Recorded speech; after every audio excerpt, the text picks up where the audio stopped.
কোনখানে? গত বছর এই স্ট্রবেরি গাছটা এনেছিলাম। শীতের সময় গাছটার অবস্থা একদমই খারাপ হয়ে গেছিল। এবার দেখুন অনেক কটা ফল দিয়েছে।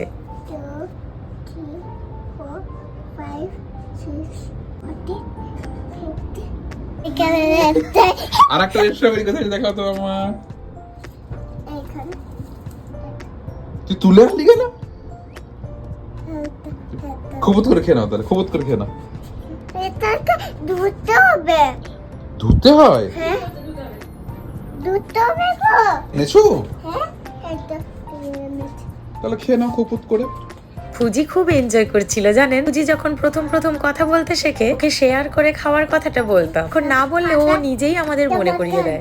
ও শেয়ার করে ঠিকই, কিন্তু নিজেরটা রেখে।